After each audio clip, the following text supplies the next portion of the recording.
So what are you doing? Nothing. Nothing? Why not? Trying to get on this Lifestyle Radio website. Sounds like a cool website. Yeah, it's alright. Oh, wait, I might have it. You might have it. You're listening to Lifestyle Radio. The opinions expressed during this show are those of the individual participants and do not necessarily reflect the opinions of their associated organizations or Lifestyle Radio. Good evening. I'm Coulter Wonkite. I'm already into the 420, damn it.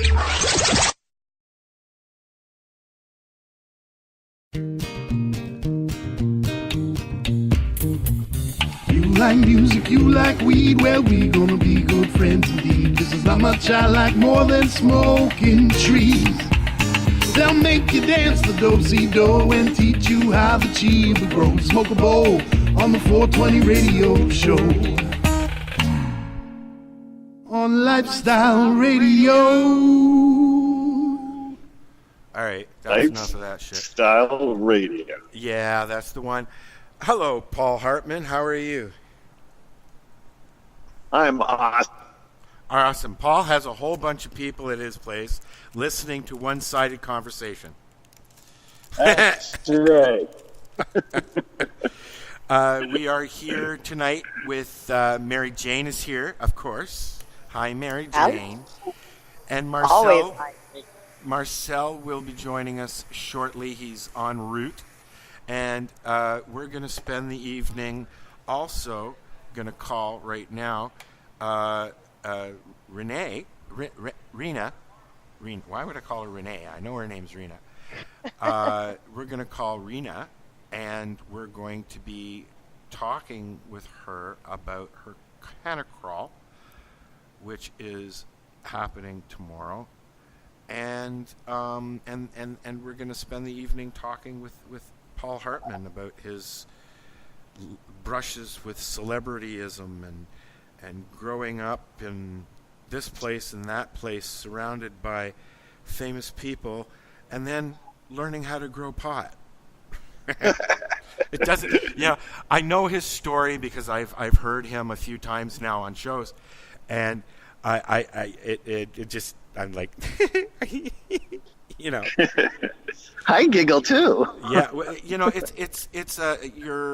it's a real 70s Hollywood story.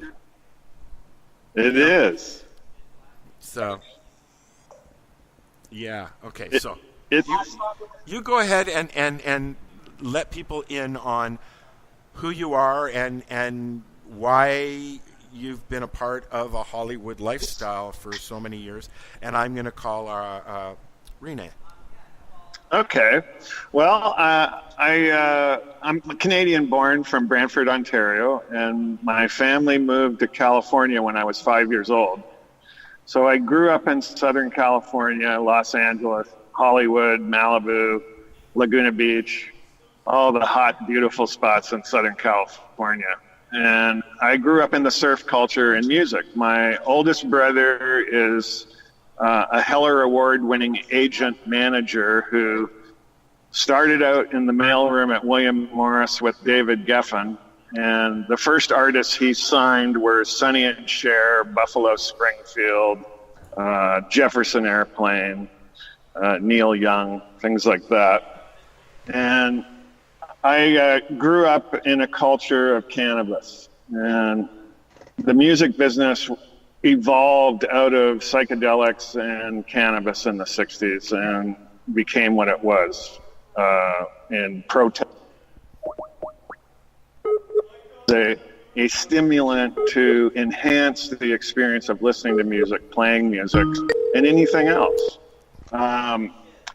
So in that culture, because my brothers loved cannabis so much and it was so much a part of the industry that they were involved in, I loved it just as much. And having access to Mexico and those places led me down there. The Carlos Castaneda books, The Teachings of Don Juan, got me deep into Mexico, and I went to every place in the books. Don't mind leaving us your name, I ended up spending the bulk of my time in the state of Oaxaca, where I learned everything I know about being a connoisseur of cannabis from several individuals there who were true cannabis pioneer connoisseurs, and learned the spiritual aspects of it there from brujos and brujas, and experienced all those things in detail,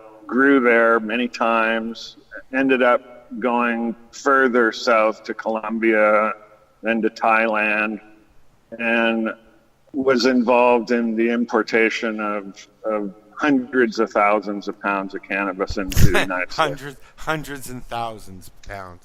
Hundreds of thousands. I've heard these stories from a few people. We've had Robert Platshorn on, who was a part of the Black Tuna Gang. And we had, I can't remember their names. I think Greg and Dave or something like that. Those were the guys from the Coronado Company, right? You know what? I had him on a long time ago, and they were bringing in stuff from, I guess, Jamaica and dropping the big bales off, and they were turning up on the beaches much like they're doing now. Yeah. Right. No, I'm thinking of other guys. There was in California. There was what they called the Coronado Company. Okay. And it was a school teacher who started the whole thing. This was out of Florida, and they would bring stuff into the Keys, I believe. These guys were bringing it all the way from Thailand to Southern California. Wow. It ended up being a huge conspiracy that looped 275 people. Wow. That sounded really weird, man. And most of those people went to jail. That sounds like we're talking to a robot there. I know, man. Really good connection. Yeah, it's him, yeah. Paul? I don't think he can even hear us. That's just the nature of that business.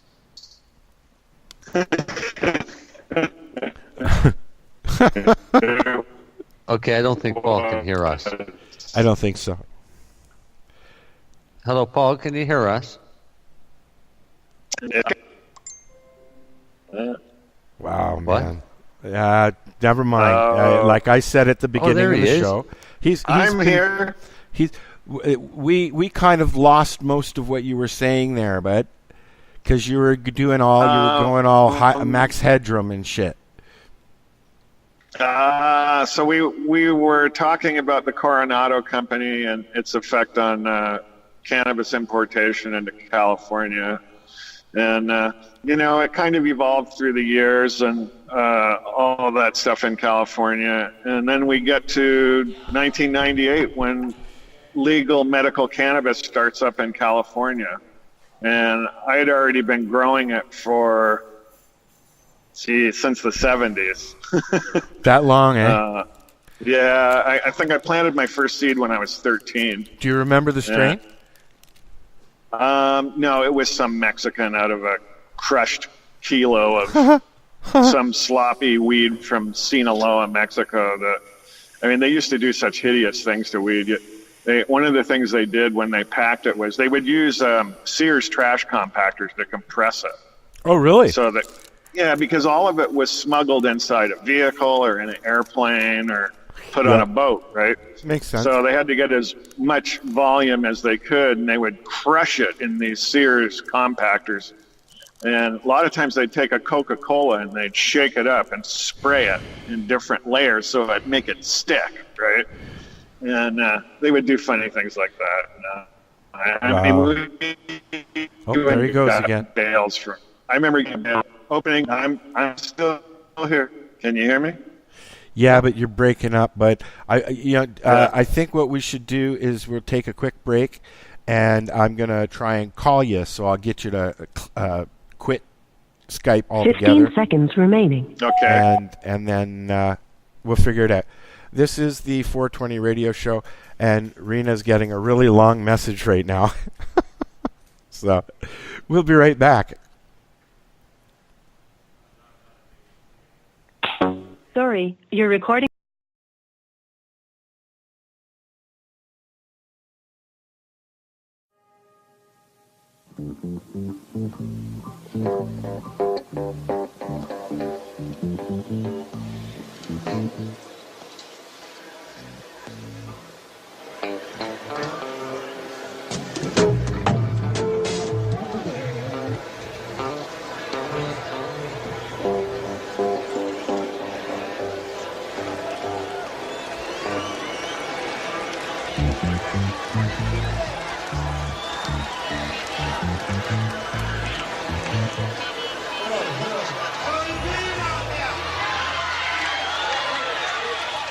True. Yeah! His foundation is in the whole of mountains.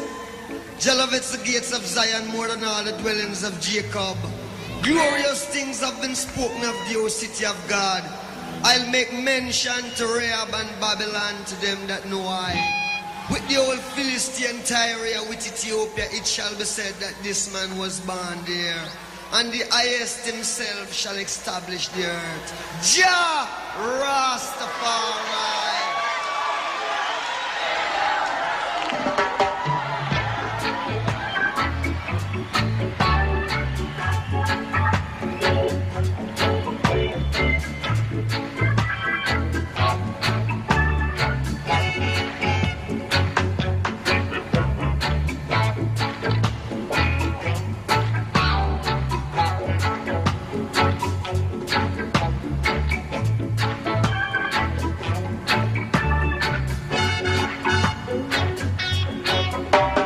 Rastaman vibration, yeah, positive. I and I vibration, yeah, positive. I am an iration, yeah, positive vibration, yeah, positive. If you get down and you quarrel every day, we are saying prayers to a devil, I say. Why not help one another on the way? Basis my Jesus. Just a little bit easier.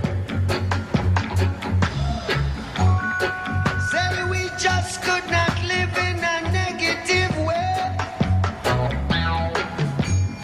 So we make way for the positive day. 'Cause it's a new day, new time, and it's a new feeling, a new sign. What a new day.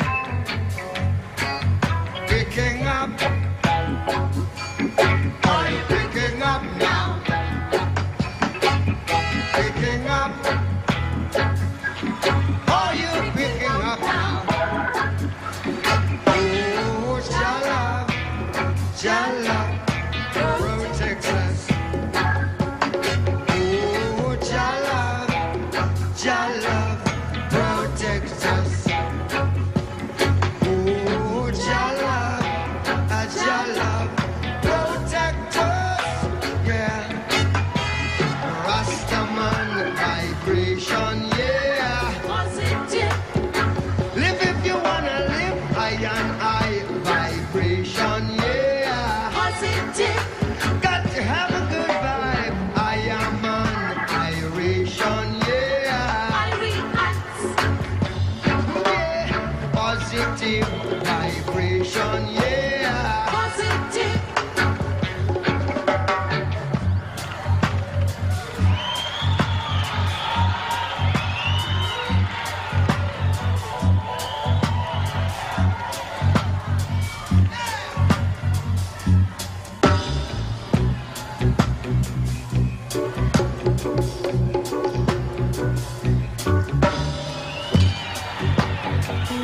Just a little bit easier.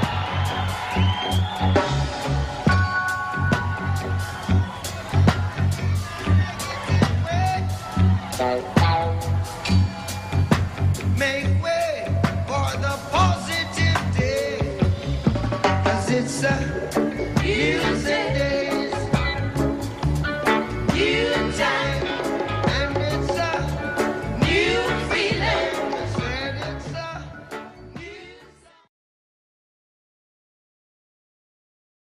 And we are back. 420 We Radio are Show. back. Right here live at Gungeonistas. Right, Dan? And sorry if there's some voices in the back. There are some people here. We are back with Paul Hartmann. And Marcel's joined us, and Mary Jane's still here. And we're going to learn about the life of the Hartmanns. So we were talking about the, pot bricks. Why don't you bricks. Continue on from there?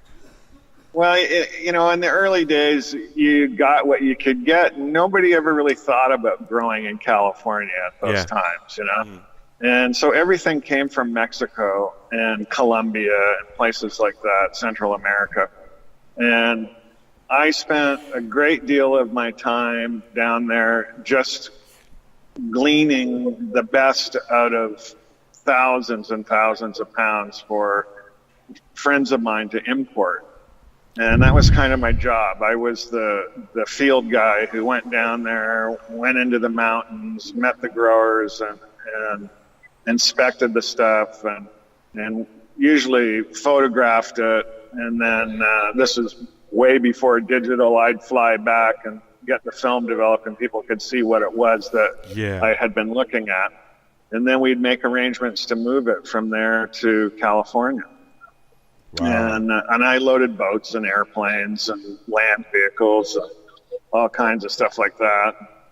And I was mostly interested in just the connoisseur grades, which meant that you had to buy thousands, sometimes tens of thousands of pounds to glean out the best stuff, and then everything else would be shipped east. I would take the best stuff for myself and import it to California. And then most of that other stuff went to Texas and went to the eastern United States and probably even to Canada. So this is like middle 70s? This would be middle 70s to, I think I went doing that until the late 80s. And by then I was already cultivating pretty intensely in California. And in 92, I bought 139 acres in Southern California and started a certified organic farm producing certified organic produce and mushrooms. And that expanded to over 480 acres. And I did that for about 20 years at the same time growing. By 98, I was a legal medical grower there and was then providing the stuff that I was growing to many Hollywood elite, Robin Williams, Ringo Starr, the Eagles, goes on, Crosby, Stills and Nash, all the producers. The joke about me was that if I had a bad year, there was shitty music for 2 years and bad movies for 2. And so, because that was the volume of people that were consuming when I was growing. And I wasn't growing a lot. I was growing maybe 500 pounds a year,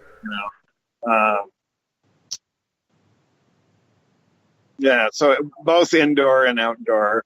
I did my first indoor grow in 1972. Turn your mic off, Al. Yeah. And then it was off on the air. Only you guys could hear me. Tracy Lamourie just walked in. Sorry. Hi, Tracy. Oh, you're forgiving. Hey, Tracy. He won't really hear you. She's late, but she's here, she said. So anyways, go on, Paul. Excellent. Sorry, Mary Jane. Then I, in the course of all this growing, I I'm one of those person who gets addicted to learning how to grow different plants, and then I expanded into mushrooms, and of course my culture likes psychedelic mushrooms, and I grew psilocybin for many years and did it on a commercial scale. Wow. So I was in 2003. I was the largest mushroom bust in California history. Which led to me spending 3 years in prison there and then being deported back to my homeland, unceremoniously escorted to the Vancouver border in a kennel cage and told never to return. Thank you. And how long ago was that? That was 2000, almost 2006 when I got here. And Wow. And I haven't really looked back, although I do miss my farm. My wife lives on it down there, and we still own it. We managed to beat them at their own game and didn't lose anything in forfeiture, which really pissed them off. I bet. But that's how it is. There's always a winner in some parts and losers in other parts. And I lost them 3 years and got a very bad case of post-traumatic stress disorder out of the whole thing. Now, And when I got to Vancouver, I'll tell you, I was so shook up that. So I get to Vancouver and I go to a bus stop, and here's this 80-year-old lady rolling a joint, and she sparks the thing right up at the bus stop, and I'm like losing my frickin' mind, right? I'm like, oh, the police are coming, this poor old lady, they're gonna club her, I'm thinking LA, right? And nothing happens, and I'm like, wow, this is really crazy, and so I'm walking down Main Street toward Hastings, right? And I get to the Carnegie building there on the corner at the worst part of the whole thing in Vancouver. And here's this First Nations guy laying on the ground, and a girl has a syringe stuck in his neck. Oh. And I'm like, holy shit. I can't believe you this. just got there. I just got there, and I'm standing there losing my mind thinking, yeah, the cops are going to come, and they're going to beat these people to death, right? And I look up, and here's these two Vancouver cops walking the beat, and they're coming right at the thing, and I'm just petrified, right?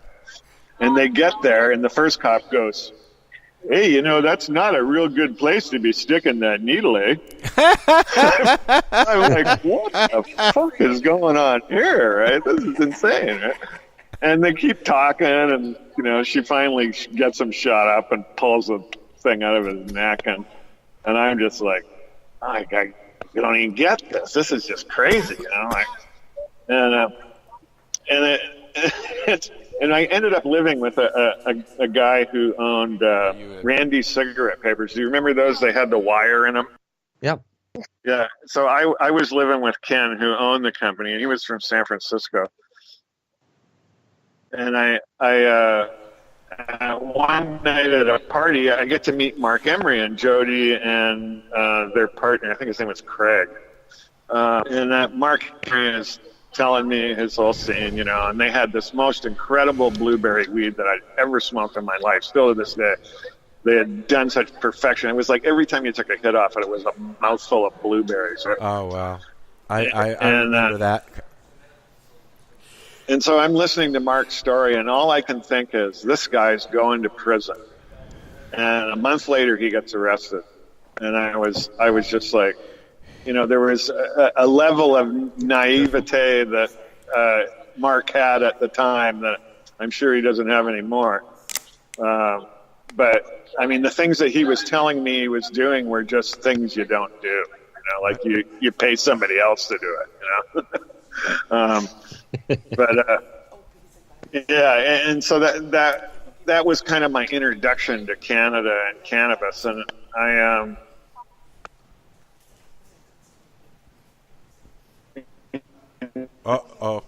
he's in a soft spot again. Corrado. He must be around Caledon now. Involved in the industry, selling right away or anything. No, we're actually. Can you hear me? Yeah, now we can, yeah. Collingwood. We're in Collingwood. Yeah, that makes Collingwood. sense. Yeah. You'll be in and out in Collingwood. Yeah. So where were we? We were... Blueberries. I was here Mark in Emery going Canada. to jail. I'm here in Canada. Yeah, Mark Emery's going to jail, and sure enough, he did. And I spent 3 years in Vancouver, and then I followed a girlfriend out back to Ontario, and ended up moving up to Owen Sound because she had a place in Southampton, which is just west of there. Yeah, I know where it is. Awesome beach. Awesome beach, just incredible this time of year, especially. Yep. And I kind of started to settle into the community there in Owen Sound, and Owen Sound is kind of the perfect place for me because it's 22,000 people. The Bruce Peninsula is right there. Lots of beautiful hiking and water and great woodland experiences. I like to mushroom hunt. It kind of became my home because it has a music scene and art scene. And I always tell people, Owen Sound has one of everything. We have one hooker, one crackhead, one junkie, and then we have one strip joint. And I didn't even know this, right? It's true. Yeah. And it's been my home ever since, and it gives me good access to Toronto, which I need more and more. Except for that 3-hour fucking drive. I hated that. Yeah. Well, that's not the nice part, but it is mostly through the country. So it's fair enough. But at 3:30 in the morning, when you're driving home after being on your feet all day, walking around at a Karma Cup or something like that, and then you hit a fucking something on the way. I used to joke, I'm getting in the car, I'm going to go play Dodge the Lobster, and Marcel used to bug me about that. Right. Well, that's funny. I mean, I was, when I first got to Ontario, I was living in Schaumburg. Yeah. And I don't know if any of you remember Puck's Farm. Yes. All right, Puck's Farm was a guy named Barry Friedman, or Fraser Mohawk owned it. And they had National Treasures recording studio there. And he changed his name to Fraser Mohawk. But he had been Barry Friedman. And Barry Friedman was the guy who did all the PR for the Beatles on their first trip to America. Oh, okay. And he was the one who set up the whole thing at the airport in New York, where the 10,000 screaming teenagers were there. Okay. And he was quite a cannabis connoisseur. And Puck's Farm was like a petting zoo for school kids from Toronto. And so I was running it in the recording studio, and famous Canadians recorded at this place, made beautiful records. And then Fraser died a number of years ago, and it kind of vaporized. But they had the largest Easter egg hunt in North America, things like that. It was a fun place. And often I would have to make that drive to Southampton during the winter. And I know what you mean. It was treacherous, especially God. You would get near Shelburne. Oh, yeah. And often I would overshoot it and drive right through downtown in a blizzard and end up on the 6. You know what? It's like you get down to Shelburne or Arthur, and the world, or you get up to Arthur or Shelburne, and the world changes. Yeah. Yeah, intensely so. Yeah. So after a number of years of being here, about 4 years ago, I got diagnosed with prostate cancer, and I was in Saskatchewan when this happened, and I decided in the course of my studies on cancer that I was going to pick cannabis oil as my treatment. And I contacted Tracy Lamore, who happens to be sitting beside me. Happens to be sitting right there with you. And she put me in touch with Dr. Sam Malachi. Mm-hmm. And I became a patient of Sam's and went through 128 days of massive amount of oil. And by the time I was halfway through it, I had a meeting with my urologist in On Sound, my new one. And he's reading the diagnosis from the previous doctor, and he's like, you know, your Gleason score is this, and your last PSA test was 12.7, and 2/3 of your prostate was swollen, enlarged on the right-hand side, and in the biopsy they found 10% cancer in one of the 13 samples taken. Ouch. And so it wasn't outside the prostate, so I wasn't even really concerned other than the symptoms, but I had already started to turn it all around with diet and herbs and mushroom extracts, and my numbers were going down. So when I went in for my consultation for what I was going to do for the cancer, the doctors, you know, give you the options, right? And basically it was 5 shit sandwiches as far as I was concerned. And they were like, which shit sandwich do you want? And I said, I'm not going to have any shit sandwiches. I said, I'm turning it around myself, and with diet and herbs and mushroom extracts. And they said, well, you know what? Because you're proactive, we're going to support what you're doing. And so then I came back, and Tracy hooked me up with Sam and started into the whole process. And I get to the doctor, and he reads the diagnosis, and he puts on the rubber glove and lubes up his fingers and goes in, and he goes, I don't feel anything. Feels completely normal. And I was just in shock, you know, because my symptoms had abated months before, and I was just like, holy shit, it totally worked. And had further tests. My PSA dropped down to 3, and now it hovers between 3 and 4. Every time a virus hits me, it spikes a little bit, and then it goes away. And since then, I've been an activist here and growing my own medical based on my prescription, and just speaking and trying to get the word out. And now I'm working on bringing 2 very unique companies to Canada. The King Clone brand from California, and the Grow Light that I premiered at HempFest, what was that, 2 weeks ago or a week ago? Yeah, you kept shining it in my face.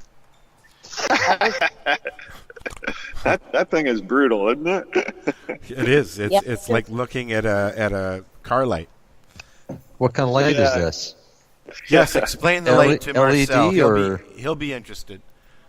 It's amazing. The bigs are starting to jump on board now, and the pending orders. I now have orders upwards of $24 million. Wow. Okay, but what kind of a light is it? It's an LED light that is very unique in that the company that makes it started out making lights for the cinema industry, a company called Vision Smith. And so what they did was, and what makes this LED unique is it's not a regular LED. It's something called a GLED. And it's designed specifically for growing cannabis, right? And what they did was, and the problem is with LEDs is this. Most companies that use LEDs are trying to use a mix of LEDs, red, blue, and white, to create the color curve that they want, which is the McCree action spectrum, right? Right. That has been defined as being the one that creates photosynthesis in plants the best. So through the course of trying to create this light, we worked on it for 7 years, trying to perfect the gas mix in the chip, which creates the color balance. And this is what they do in the cinema industry. Vision Smith makes relamps for all the studio fixtures that used to use tungsten and halogen or arc lights even. Yeah. And so what this company did was they designed LEDs from scratch and created the color balance by adding the right phosphorus gases to it to create the spectrum of light of the sun. What has happened now is that, for instance, if you want to use the Red camera to shoot a movie and you want to use their logo on your packaging saying you use the Red camera, you have to use VisionSmith lighting to be able to do that. And it's because of the quality and perfection of the color balance that they have created in those LEDs. So my partner and I in California pitched Pete Smith of VisionSmith on making a grow light. And it took us 2 years to get him to start on it. And then he started, and then he dove in, and he put 7 years into it. We made a bunch of batches of lights that were just garbage. I mean, they didn't work for shit. And then finally we hit the gas combination that created an enhanced McCree spectrum. And what we did was we goosed it in the 640 to 720 range that increased the orange and the red in the spectrum. And what it did was pretty phenomenal because it created a very stocky vegetative state. So branching was so tight in it, we were like, wow, this is amazing, right? We're like almost double the branches. And but short, tight branches close to the plant. Yeah, and by time you got to full bloom, it was creating rock-hard nugs at more than 56 inches of canopy. So it was penetrating so deep that we'd never seen an LED do that. Like the most we'd ever seen an LED do effectively was really about 30, you know. And so when we looked at the UMOLs per joule calculation on the distance that it needed to be to create the photosynthesis, we kind of figured that Pete was going to be pretty accurate on it, but he underestimated its actual potential. And so we ran them at 18 inches during the first test. And we were like, oh, this is really a pain in the ass having these things at 18 inches over the plant, right? And it, you know, worked great, and then the quality was phenomenal. And then what we did was we pushed them all the way to the ceiling, just because it was so inconvenient to have to work around them at that low height, right? And what we discovered was that the actual canopy on these things was more than 56 inches, and that was with them 9 feet above the plant. They were on the ceiling of the grow room. Wow. And we were able to run it through full cycle like that. We're now on our 3rd cycle in that room with them. And we finally, you know, like I forget what the strain was that he used, and it was kind of what was available in Clear Lake at the time. And Paul Carlson is kind of a moderate level ability, right? And still managed to he'd pull off the best crop he had ever pulled off, and he replaced 11 Gavita double-ender 1100 waters with 28 of these, and produced more highest yield he had ever produced by about 1.5 pounds per 5x5 area, right?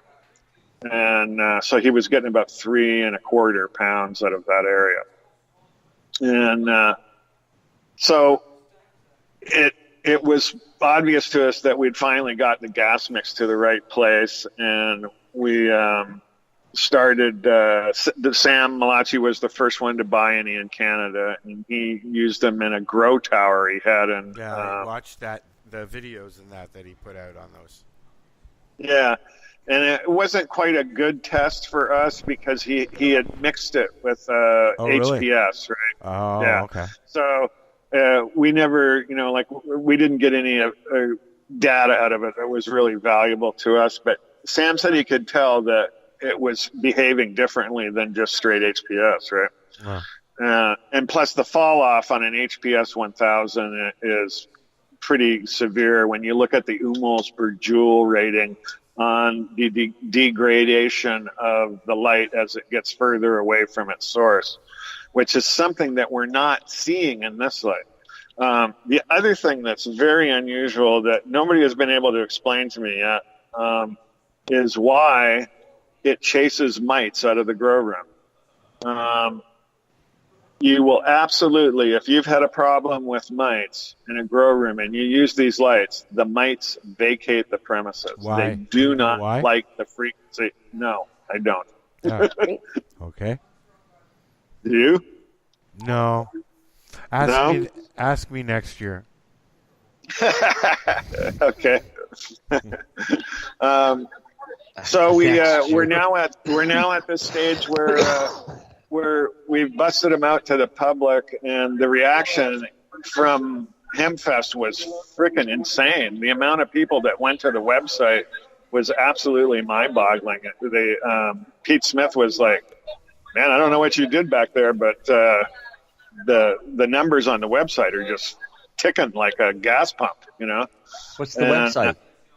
Growlight.com, which is GROLYT.com. And when you get to the page, you'll see that there is an ROI calculator, the return on investment. These lights aren't toys, right? These things are serious. They weigh 14 pounds a piece. And they are so solid that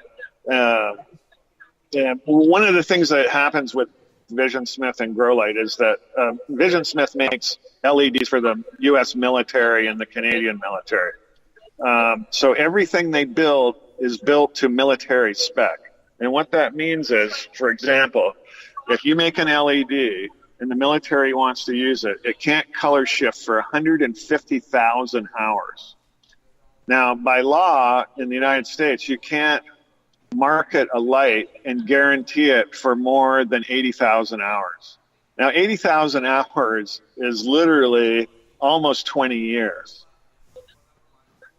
And so really, if it went through wow. Yeah, it's that long, right? Like nobody else guarantees a light or a bulb for 30 or, like 25,000 hours is maximum on any of them, right? And how they are able to do this is, first of all, they design the chips, they design the gas, they design the driver for the chip. And what they do is they don't overdrive the driver to produce more light. And that's what everybody else does. They're using off-the-rack Sanyo LEDs, and they're using a cheap driver and pushing it to the max to try to get as much lumen potential as possible, right? And when you find that a lighting company is trying to pitch you with lumens, you should be very weary because lumens aren't what creates the light value. Oh, there he goes again. Must be around Wasaga now.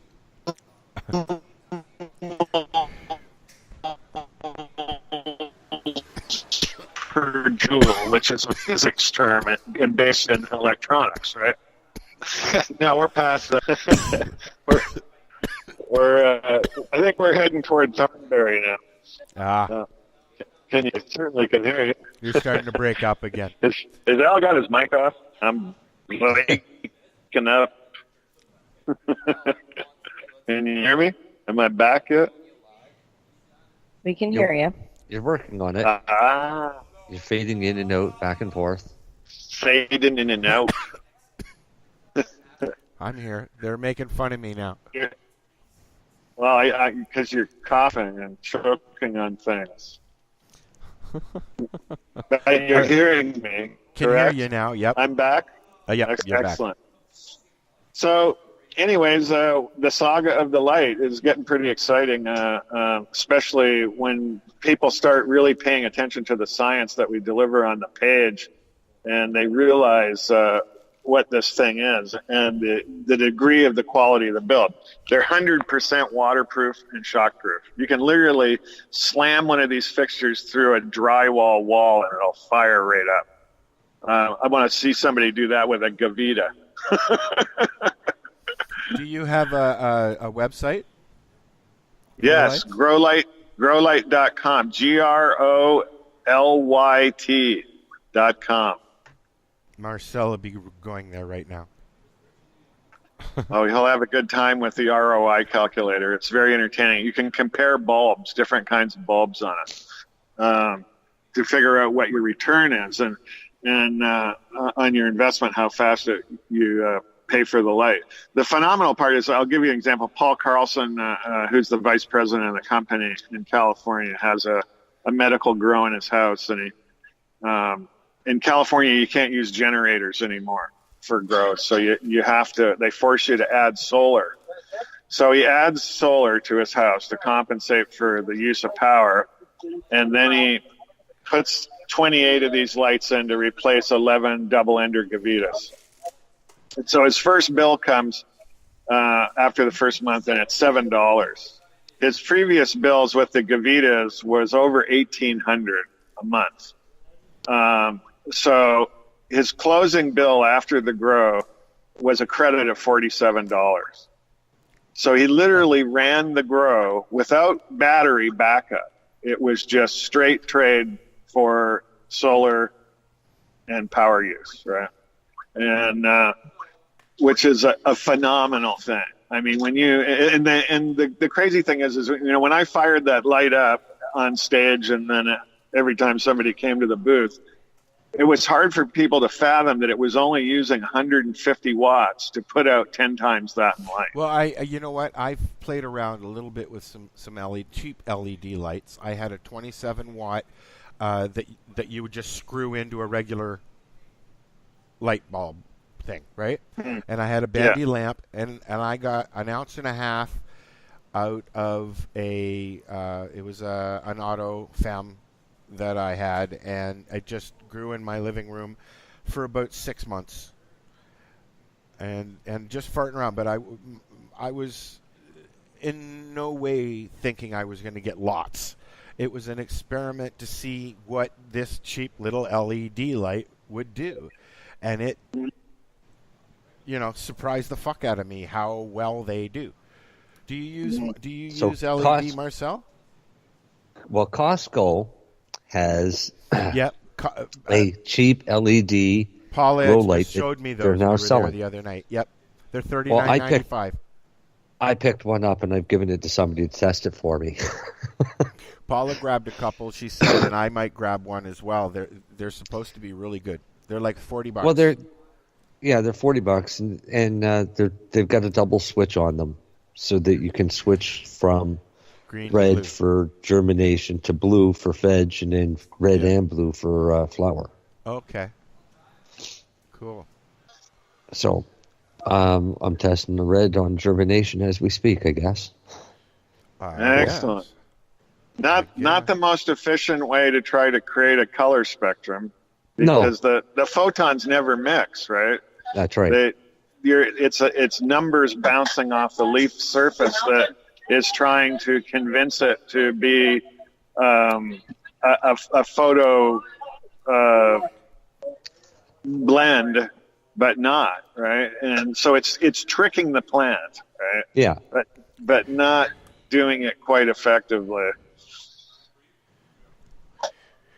I think there's a lot of new interesting gadgets on the forefront of what's going to happen and beyond, because every year I hear of something new lights, new way of having lights, new spectrums, blah, blah, blah, blah, blah. Yeah. Well, that's one of the other things that was discussed today at these meetings was that we have the opportunity in our setup to custom blend the gases for anybody's particular need, right? So where we've taken the McCree action spectrum to a certain point, it can be modified from there.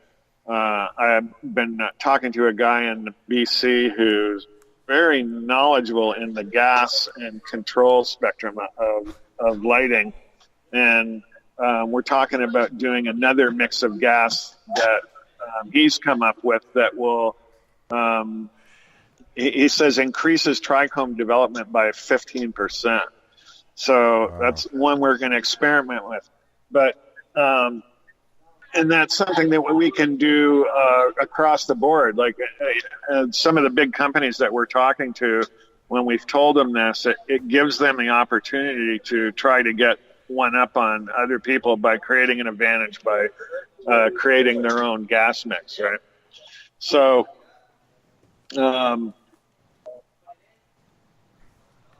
that's going to be a game changer for a lot of it too. The making of LEDs is pretty complex, but you know the ones that they're making in China are starting to improve, just not a lot fast enough. And so according to the market research we've done, we've got about a 5-year window of being ahead of the market in terms of the quality of light.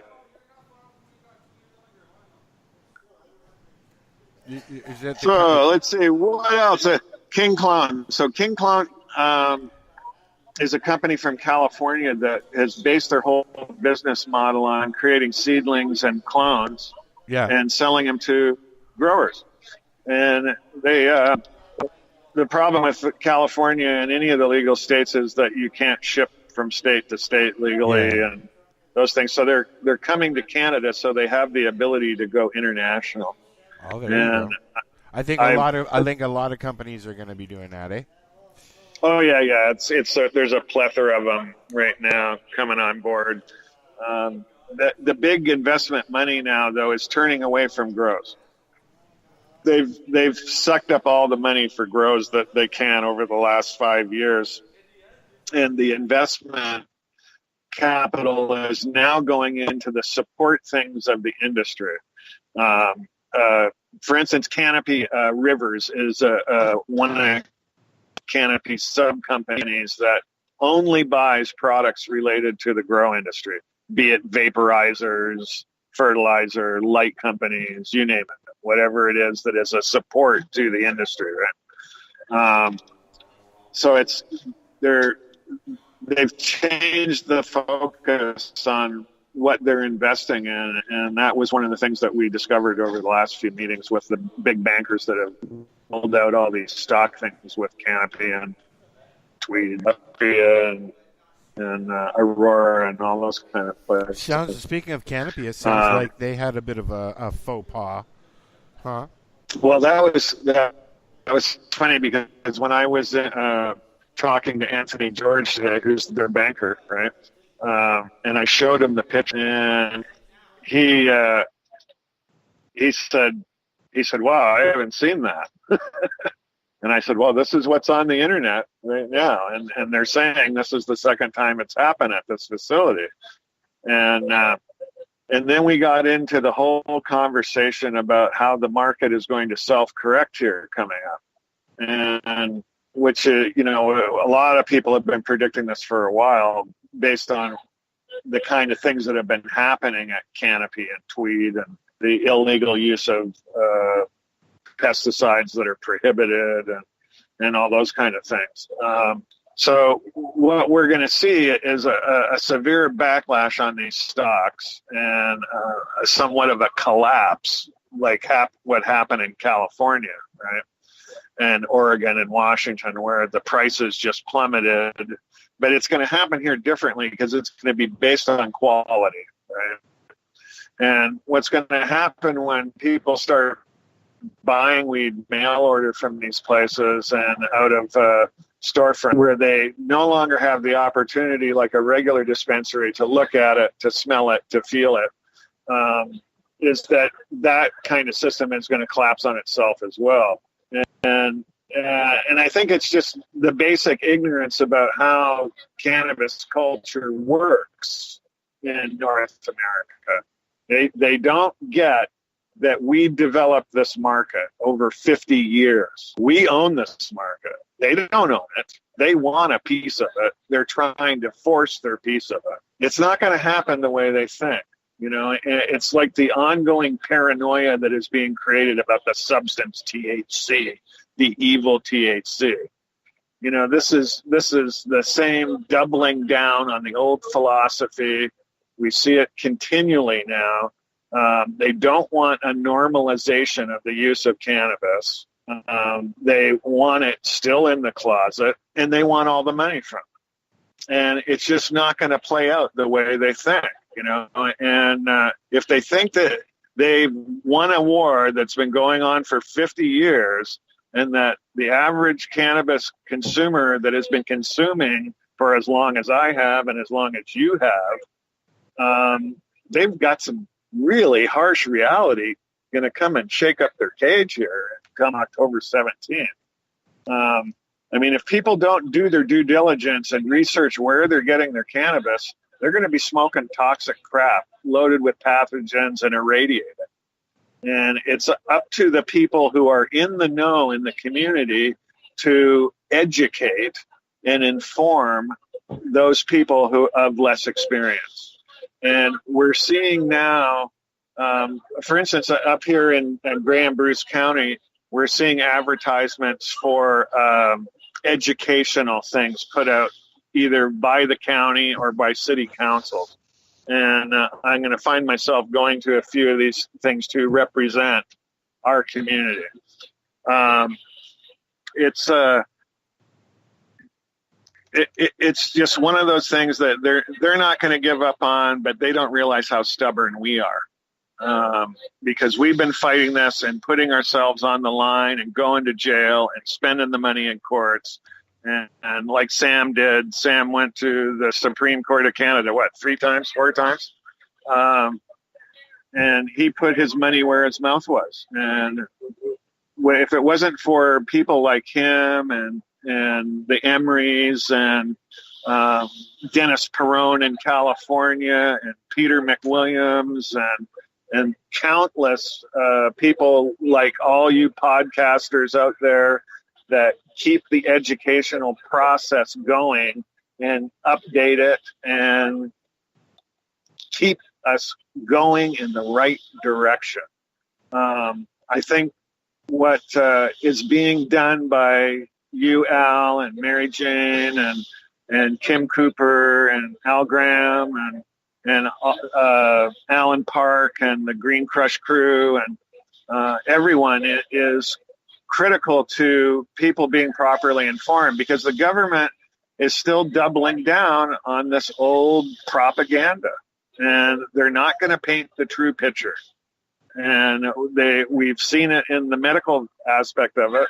Our prime minister does not see it as a medicinal plant. He sees it all as recreational, and he's got to wake the fuck up,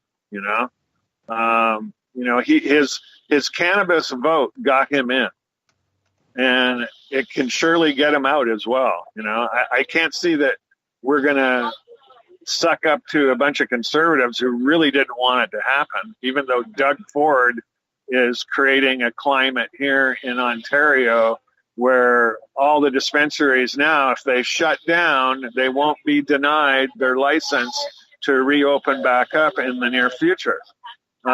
I think, and they're not going to have a cap on the number of dispensaries that can be in Ontario. That's pretty brilliant, as much as I dislike the guy for all the other things he's doing. It'll be first come, first serve, though.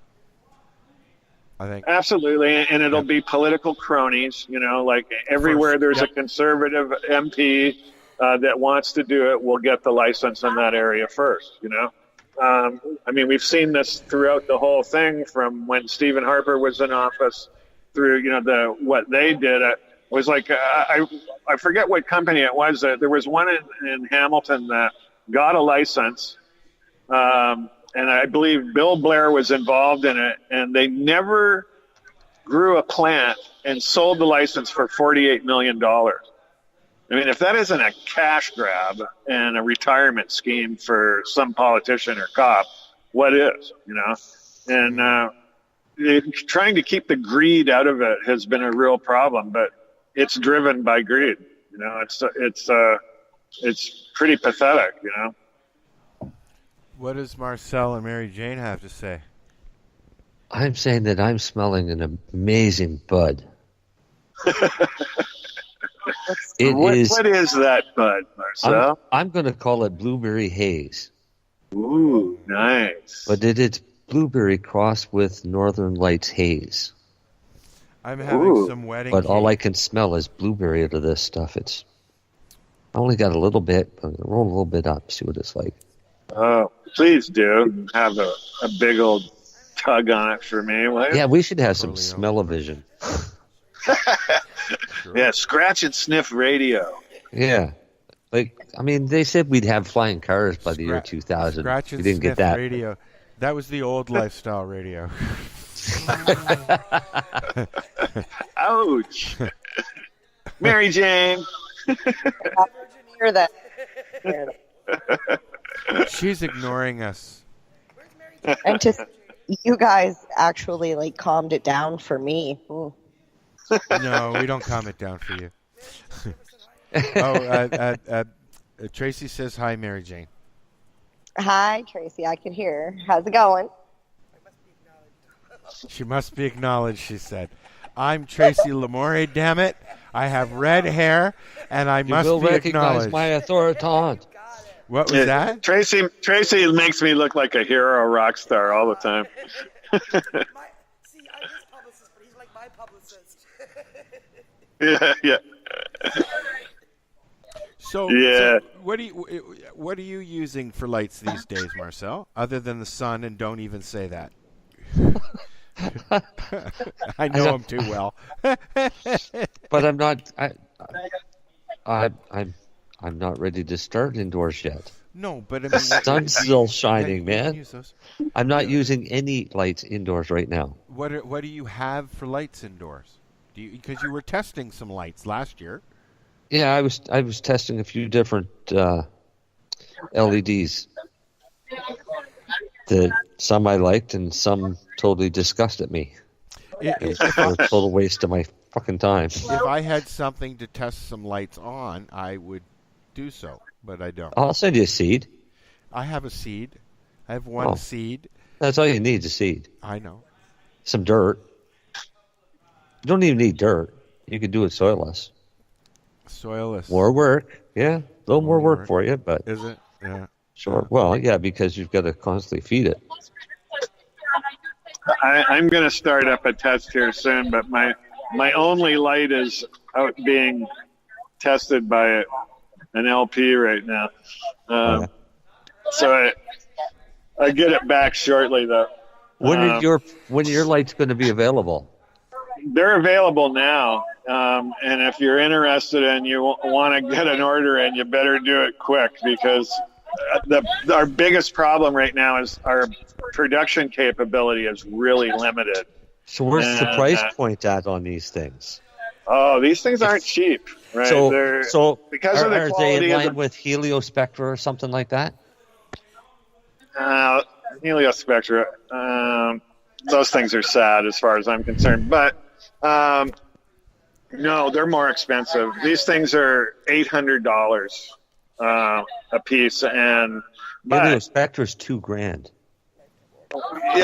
Well, our lights are usually used in combinations of 3, depending on how you're doing your grow. Right. They come in racks of 3 with the dimming rack, a DMX controller, and a Wi-Fi controller built into it. Okay. The individual lights, and that's $2,400 for that 3 thing. Yeah. The individual setups, which is what the commercial guys are looking at, are different. They're the same light, they're just not mounted in a rack, and the DMX Wi-Fi controller is wall mounted, and you can hook up 20 or more lights to each run, right? So you get a controller for each 20 lights, and it goes from there. You can control it from your phone via the app. But where we crush everybody is our 0.98 power factor, closest competition, 0.90, and our UMOLs per joule rating. The biggest thing is that we do differently than everybody is the military spec build.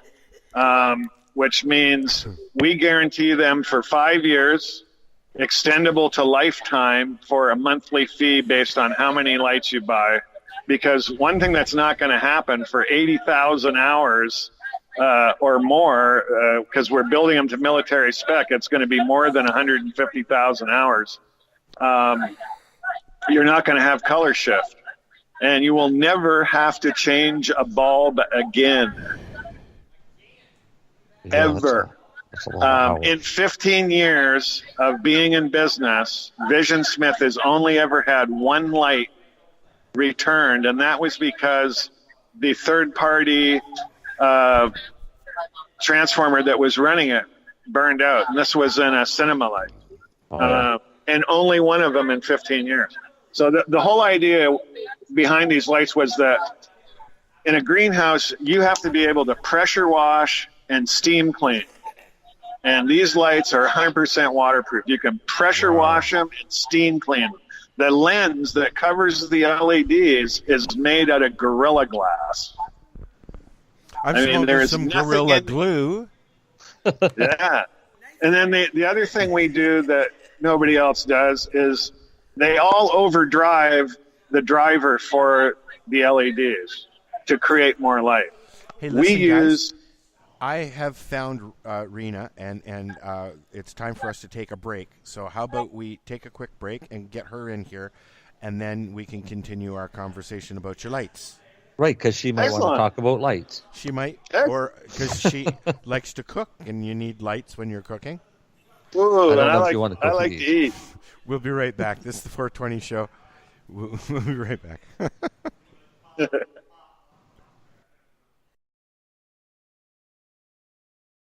What is it? Lifestyle radio. Say it one more time. 420 radio? Ooh.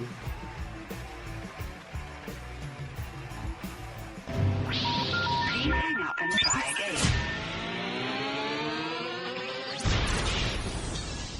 You're listening to Lifestyle Radio.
You guys are going to have to take a little snooze nap for a second and mute your mics because for some reason it's called on two different lines, and I have Reena on the phone, and she wanted to come and talk about what's going on tomorrow here in Hamilton. So I wanted to let her do that. She was busy earlier, but we found her now.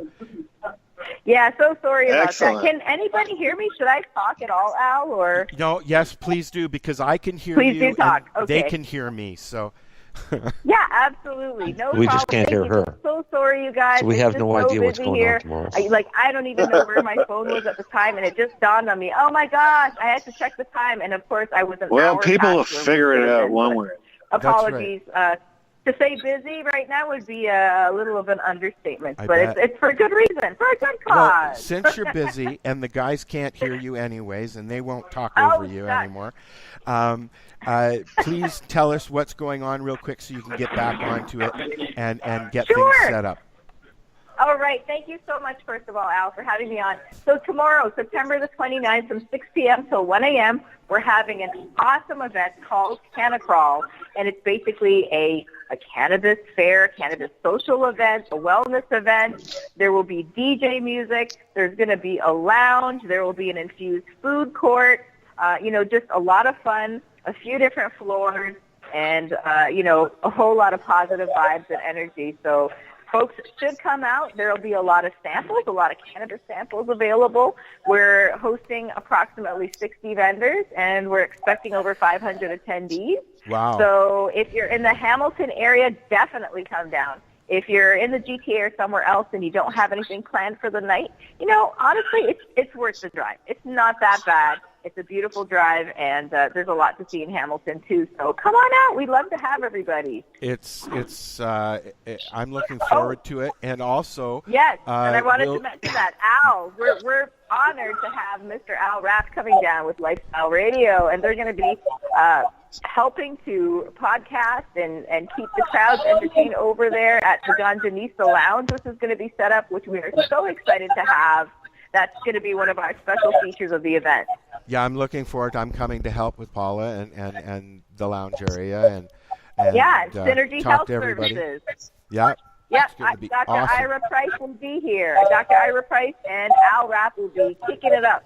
I've never met Ira in person yet, so I'm looking forward to that. Oh, that's awesome. Yes, yeah. They're looking forward to having you as well. Well, I appreciate that. So I'm going to let you run because I know you're busy, and I'll see you tomorrow. Have you got a website that you can tell people where they can go for information on where it is? Oh, yeah. So the best place to go would be on our Facebook page.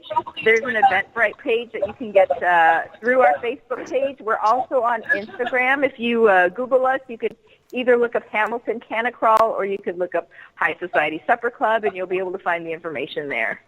Are you going to be cooking, Reena? Yes, yeah. As a matter of fact, awesome. I've been throwing down to the kitchen the past couple of days. My staff will be handling my table, but yes, we've been in the works for sure. Awesome, because I've not tried your cooking yet, and I'm looking forward to it. Oh, fantastic. Yeah, there'll be a couple of different flavors depending on what your taste buds are looking for. Awesome. So we will let Reena hang up and get back to the guys, and we've been talking with Paul Hartmann. I don't know if you've met Paul yet. Oh, my gosh, no. Hello, Paul. Oh, that's too bad that I'm not able to hear him. Yes, I was looking forward to being able to hear Paul as well. But that's amazing. So you guys have a fantastic show. I know it can't be anything less because you've got a stellar lineup and awesome people that are on right now, as always. But, can't wait to see some of you tomorrow. Hopefully more of you than I'm aware. we just had some excitement here at Gunjanista's. 2 police officers just came in looking for somebody. Oh. Yeah. Gosh. That's why that's why it took me so long to call you. Oh, that's a little bit of a strange incident for sure. Did they specify who they were looking for? Was there someone specific? Yeah, somebody named something. I didn't catch the name, but okay. We don't know who they are. I'm wondering if that was an excuse to come in and see what was happening. I don't know. I mean, they asked what this place was. We said it was a lounge. She said, okay. they snooped, they looked for whoever they were looking for, and they left. So no harm, no foul. Right? Good, excellent. Excellent. So Keep it that way. we'll let you hang up, my dear, and we'll get back to what we were doing, and I will see you tomorrow. Wonderful. Looking forward. Have a wonderful night, Paul. Everyone at Ganjanista, have an amazing show and evening. Thank you. Talk to you Thanks, later. Al. Bye. Take care. Bye. Okay. She hung up. Now we can talk about her. Excellent. I Didn't get know. to hear a word she said. I don't know what's going on. I called and added her to the conversation, and it separated you guys. But luckily, I could hear everybody. So well, at least you did. Let's jump back a little bit and talk about your famous family. Paul is brother to John, who we've talked a little bit about, who was in the record industry back in the day, and also brother to Phil, who dropped an N and became very famous on Saturday Night Live and comedy specials. And did he do stand-up as well? A little bit, but it wasn't his forte. Improv was what he did best at the Groundling Theater, and he wrote Pee-wee's Playhouse and played Captain Carl on. Oh yeah. He and Paul Rubens created the show together. Oh wow! And he was Captain Carl and the voice of the flying pterodactyl, and was in the movie. Wrote half of the Pee-wee's Big Adventure, and then did voices on The Simpsons, Troy McClure, Lionel Hutz, and many others. And then news radio, and then his death shortly after 1998. I am a firm believer that show was tailor-made for your brother. It was a launching tube for many famous faces that we know, including Mr. Rogan, and Andy. I can't remember his last name. Andy Dick. Andy Dick. That's his last name. Yeah. How can I forget that Dick name? Yeah. But he had an extraordinary life, and unfortunately, he was taken way before he should have been. And it was the reason I'm bringing it up, because it was his birthday this week, and I saw your birthday wishes and all that. So I just wanted to make sure that we said happy birthday to Phil as well, wherever he may be. Awesome. Thank you. Yeah, it was a tough week for me. Always is, birthday and the anniversary of his death. You also go out and accept awards for him and go to events in his name and all that too, right? Yeah, I work on a lot of things for Phil. I got him, and actually Tracy worked on and helped get the star in Canada on Canada's Walk of Fame, and we had the Hollywood one. We got that. The book deal with Mike Thomas, who wrote Second City and Unscripted, wrote the book about Phil, and then I've been working on legacy projects of his, animating his comedy album right now with director Brian LeMay, and hopefully David Miller from Agency 71 is coming on as the producer to help deliver the final run on it. What we're trying to do is get Phil an Oscar in the animated short category. Oh, wow. And which David Miller has delivered one with our director, Brian LeMay, worked on a film called Ryan, which was a Canadian production.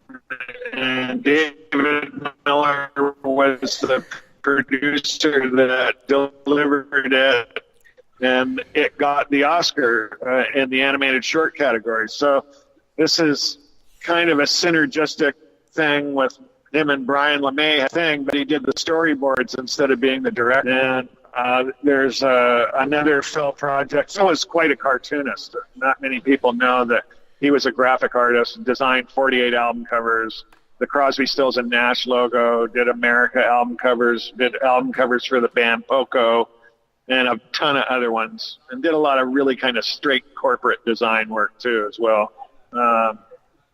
And his cartoons, when Phil died, I ended up owning a portfolio of his artwork, and Brian LeMay has integrated into Flat TV cartoon designs that Phil did as characters. So a lot of what you see are Brian LeMay's interpretations of Phil's designs of just doodles. A lot of these cartoon characters came out of his doodle file, and it's going to be really, it's exciting because Phil voiced all the characters. He wrote it, except for two parts played by, and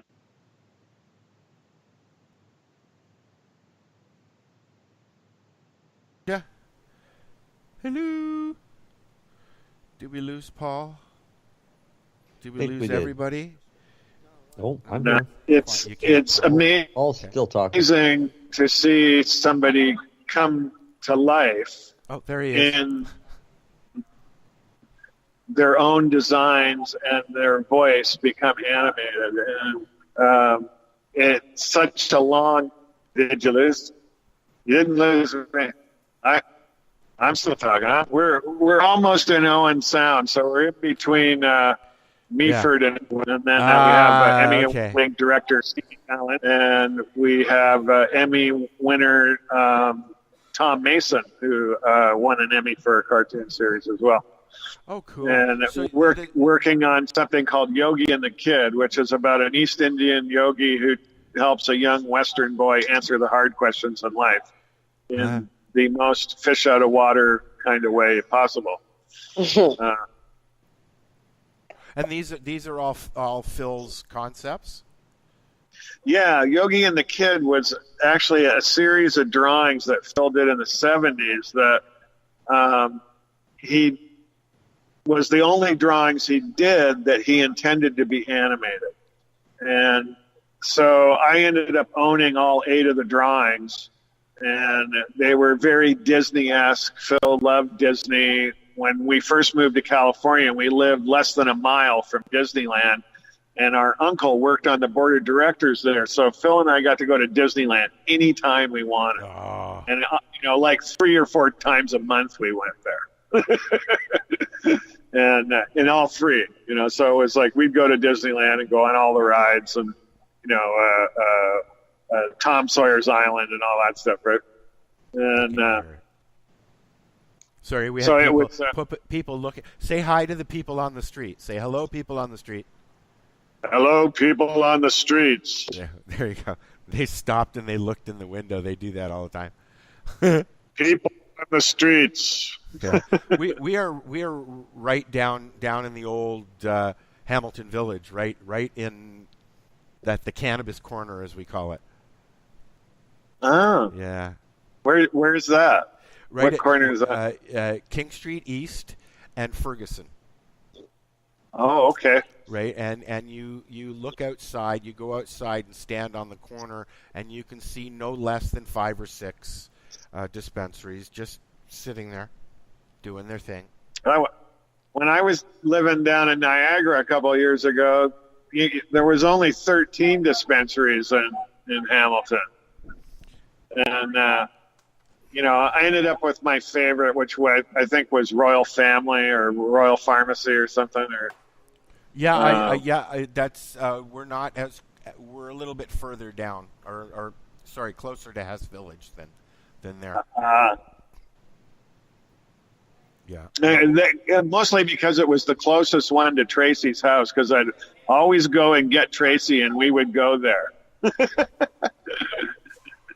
She just left. Oh, she ditched us. Yep, the cops came in and Tracy ran away.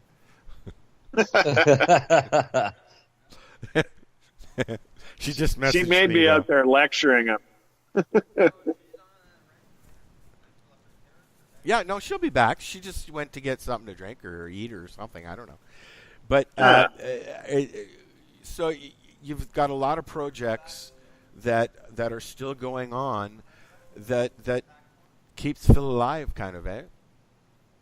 Yeah, a lot of it's just about healing for me, selfishly. Yeah. But one of the things that we discovered in the course of Canada's Walk of Fame was that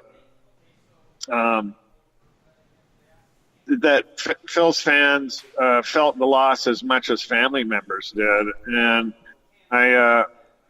after his death, I was seeing 2 psychiatrists in Laguna Beach, and strange things would happen. I would be doing business with somebody on the phone who knew nothing about me, and at the end of the conversation, they'd say, "Goodbye, Phil," and I'd be like, "What the fuck was that?" Right? Like, where'd that come from? And it kept happening. Yeah. Right. So one day in a session with my psychiatrist, I said, "What is this about?" I said, "It keeps happening." I said, I'll order something from a company and it'll come addressed to Phil. And so one day, I asked them, and they said, "Well, it's an interesting process." They said, the people bond to comedians and musicians because of the chemistry that happens with laughter and pleasure. And laughter stimulates dopamines in your body, and they release. And so you bond to those people. They've become part of your life. They've stimulated joy and happiness in your life. And when they die, you experience the same amount of loss as a family member would. And so as I discovered that, it became more imperative that I treat those people as family. And in the course of Walk of Fame, I ended up getting 17 Facebook pages related to Phil. His fan page, his Hi, I'm Troy McClure page, which has 175,000 people on it, and then a whole bunch of other ones related to different characters he played. And so my contact with his fans was, first of all, what I thought was his demographic was completely wrong. It was kind of mind-blowing, right? The guy who started the Hi, I'm Troy McClure page was from Serbia. And I was like, what the hell? Like, Serbia, And then the one woman who started his fan page, Phil Hartmann, which has, I think, 17,000 on it or 19,000, she is from Australia. So his audience was international.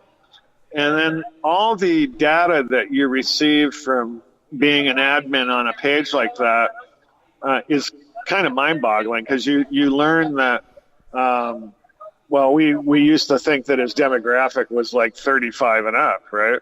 Well, that was completely wrong. And it turned out that kids grew up watching Troy McClure on The Simpsons, and they started when they were 8 years old. And by the time he died, they were 15 and 20, And we were like, wow, this is amazing. Like his fan base, since we started working on all these things, grows 10% per annum. And no other deceased comedian has that going on, right? And we were just like, wow, this is amazing, And then I had a high school buddy who ended up working at Nielsen, the rating company, right? And when we started talking about doing these projects, I called the guy up and I said, look, I want to do these projects and I don't really know how to go about it. And so, what's this all mean? What do all these numbers mean, right? So what they did was they went into their algorithm and they punched it all in. They said, wow, like, this is wild. Like, in your brother's career, he had 500 million positive impressions. And I said, what? And they said, yeah, your brother is scattered across the globe in his impressions. And 500 million people, and on a third level reach, that's like a couple of billion people, right? And it's like we were going, wait, this is crazy, right? And they said, they said, like, here's your strategy. They say, make movies. Like, and if you make the movie good and it's a success, you can make 4 more movies. And we were like, and they said, even if the first movie bombs, you'll get to make a second one, right? Because the fan base is so in need of closure that they didn't get, that they'll come. And they call it the remorse viewing statistic. And I'm like, what the hell? They got a statistic on this, right? And it was just kind of wild to hear that stuff and realize that, you know, he had made, for somebody who wasn't a leading man, who was the support actor that made everybody shine in a scene he was in, you know, he only stole the scene when it was his scene to begin with. You know, I think probably one of my favorite one is Vicky, the prison guard in I Married the Axe Murderer, where they're going on a tour of Alcatraz, and he's the guide. Look up that clip. It just kills me every time I see it, because it's just the epitome of Philness, right? And how he could deliver something on a character like that and make it so unique that, like, I mean, I can go back and watch that scene over and over and over again. I think my other favorite one is Unfrozen Caveman Lawyer from SNL. And, I mean, that one just cracks me up every time I see a clip of it, too, as well. So what's you've got your lights and you've got your projects revolving around your brother, and you've got your hobbies. What's next? I got my hobbies. What's next? Well, I'm craft growing. That's my next thing. I'm putting together a package for my craft grow, and you know, I've been offered lots of grow opportunities with bigs, and I just don't want to get involved in it. You know, it's too much of a headache. And I just think that the craft idea is more what I did in California, and it appeals to me because it isn't as much work. And I'm 65. It's something you like to do. Yeah. Right. I'm 65, so I'm winding down, you know. And more than anything, I enjoy cannabis. I enjoy my cannabis family, and I'm glad that it's gotten to where it is. I mean, all right, illegalization 2.0. Illegalization. It's our burden. You know, the war is not over, people. You know, we got a long way to go. We got to straighten these motherfuckers out. You know, we got to educate the people who have lied to us for 5 decades. And frankly, I want an apology for being made to feel less than and guilty and made a criminal and all those things, you know. And I think we all deserve to have some peace and truth out of this, which we're not going to get out of this phase of legalization. Yeah, well, you know, I mean, it's going to be an adventure, and I'm sure some of it's going to be in hell, although it sounds like Mr. Ford is trying to do something, right, anyways? Yeah, I mean, if he wasn't a racist and a Trump robot, I would probably be pretty impressed, you know. But I think he's just looking at tax revenue, you know, and looking at it as a way to lessen Ontario's debt. Well, they say that Ontario's in a lot of debt, so I mean, you know. Look at what the extra money has done for Colorado and Washington State, and you know. Oh, in California, you know what I found really amazing. What I really found amazing was that 15 years later in California, all of a sudden all this data's coming down, right?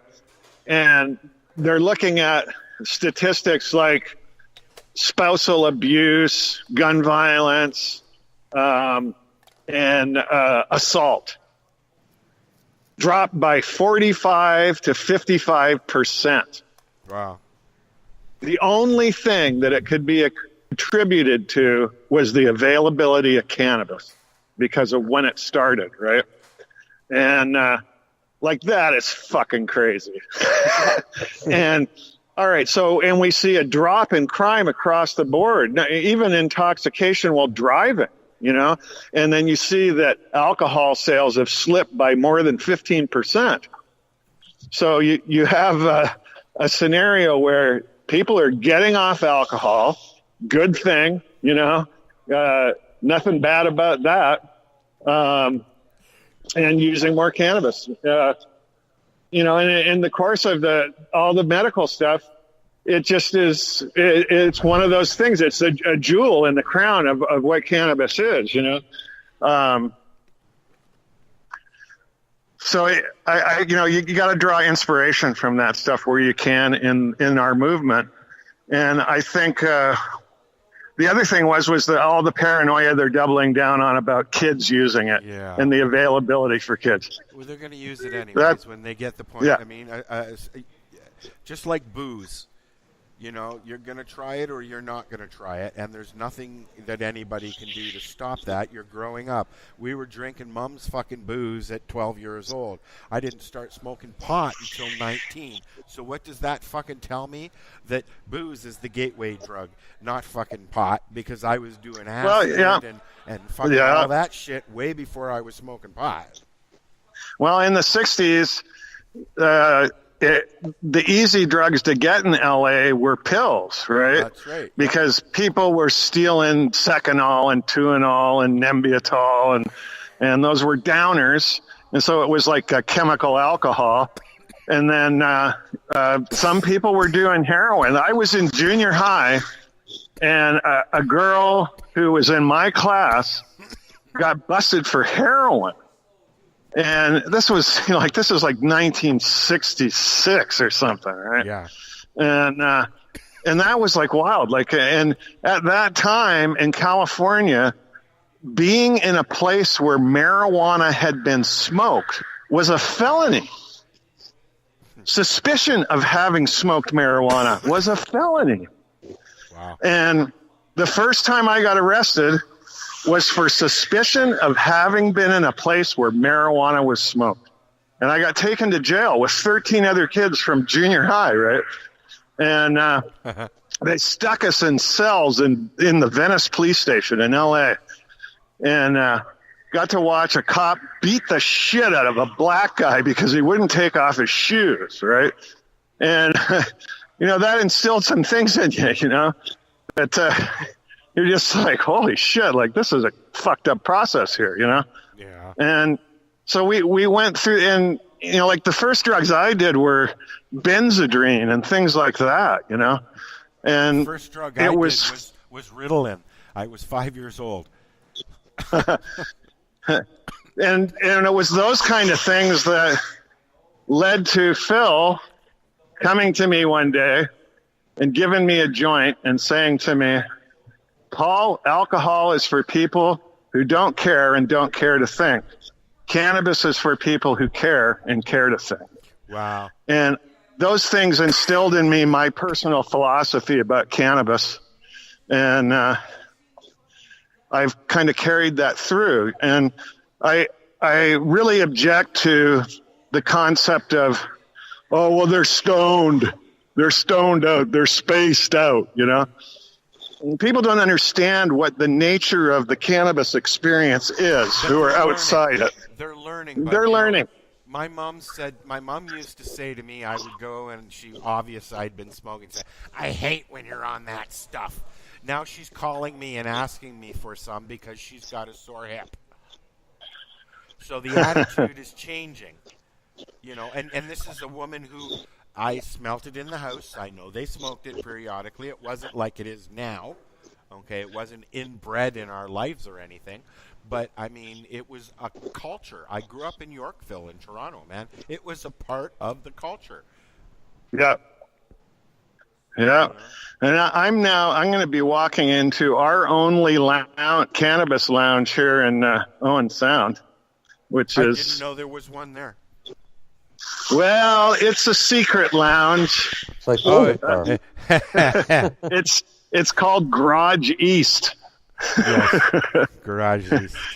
The long line of man cave experiences in Owen Sound, and it's where people collect on a Friday or Saturday night to consume cannabis and perhaps some beer.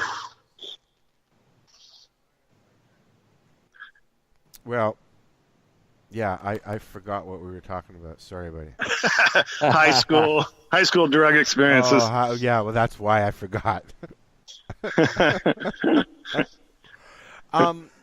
So, yeah, oh God, yeah, the experience. People here. The high school experience was like no other in the city of Toronto. Where did you go to high school? Say that again. Where did you go to high school? I went to Westchester High in L.A. That's where I started. Oh, okay. And then I finished at San Clemente High, where Richard Nixon had his Western White House. He used to surf right in front of his house. Oh, wow. Wow. But California was a little bit like Toronto in the 70s and the 60s, wasn't it? I don't know, because I never came to Toronto at that time. Really? You guys never came up when you were younger? No, I left when I was 5 and didn't come back until, when I was married. I lived in Boston. I was adopted in Toronto, and then my parents took me down to Boston so my father could finish his doctorate at Harvard. Wow. So what's he a doctor in? He passed last year, but he was a specialist in behavior modification and worked with light therapy and pills, of course. Here's a pill doctor. Excellent. So, are you modified? They started modifying me at the age of 5 when my doctor at 16 then asked me if I was smoking pot. I said no, and he said, well, you should, because the pills, they'll do this, the same thing as the pot will. So quit the pills, take the pot, basically, is what he said. So, yeah. Crazy. So we're about done here, buddy. See how fast 2 hours goes? When you're having fun. It's amazing that we can pull off. And the cops are coming in, and, Wow. It certainly did fly by, Al. Is Mary Jane still there? I'm still here.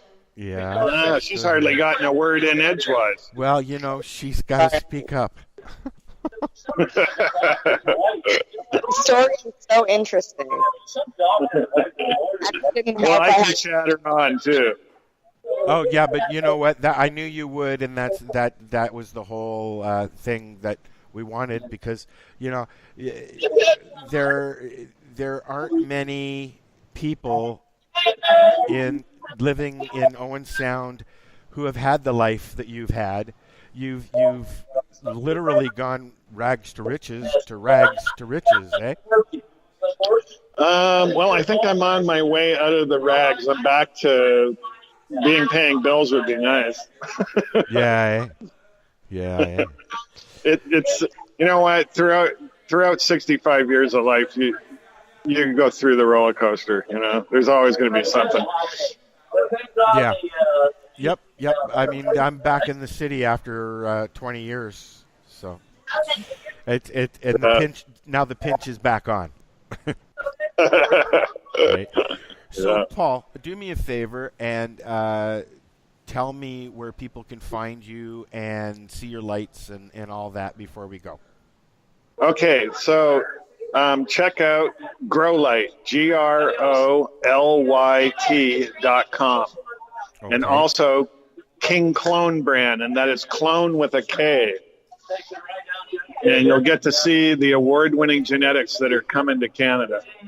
These guys have won a lot of cannabis cups, and been on 2 covers of High Time Special Edition, so they've got skills. Oh, cool. Speaking of award-winning, I just wanted to congratulate the Pace Radio Show for being nominated again. Awesome. Yeah.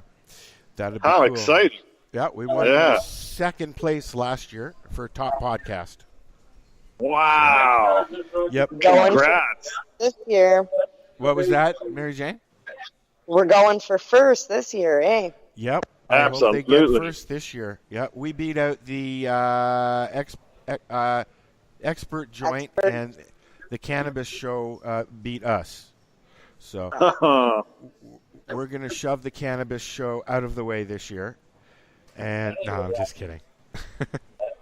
Well, there's still time to vote. Voting just started today. Yeah, so get in and vote. Oh my God! There's lots of voting for the list. Oh, send me a link to put on my page. I will as soon as we're done. Let's get the vote out. Let's make this show number 1. Well, it's for Pace. I don't know if I didn't get any nominated notice. Pace got nominated. I don't know who else. I haven't seen any of the lists. Yeah. So, before we go, Marcel, anything you want to throw out there? You need to tell anybody, maybe update a little bit on what's going on with Heidi, if you could? Or not? I can't because I've been so busy I haven't been around. I haven't had the chance to find out what's been going on with them. Okay. Only because we have that wedding tomorrow. Whose wedding? Darcy's. Oh, tell him congratulations. And tell him when he's back from his honeymoon, I expect to hear from him. I know he's listening. I expected to hear from him tonight. Actually, they're decorating. Are they? Oh, tonight. He usually listens and sends little messages on the Facebook thing. So. All right, he said Mary Jane, you got anything you want to publicize, tell anybody about, or say something? Nope. Can't think of it. That a girl. All right, well then I guess that's it. Well, thank you all. You can find me on Facebook too, and man, every time I do one of these things, I add 100 people to my Facebook population. It's crazy. After I don't know if we'll get you. I don't know if we'll get that many for you, but I always appreciate chilling out. So next time you're in the city and you're not doing anything, let me know. Absolutely, we're gonna get together for sure. All right, you guys, love you. Take care. Go, bud. Thank you. This has been 420 Radio Show. You can catch us here Fridays, 7 p.m. Eastern Standard Time. We're out of here. Later, guys. Good night. Peace, love, and hippie shit and all that other stuff. Night, guys. So what are you doing? Nothing? Why not? Trying to get on this Lifestyle Radio website. Sounds like a cool website. Yeah, it's alright. Oh, wait, I might have it. You might have it. You're listening to Lifestyle Radio. The opinions expressed during this show are those of the individual participants and do not necessarily reflect the opinions of their associated organizations or Lifestyle Radio.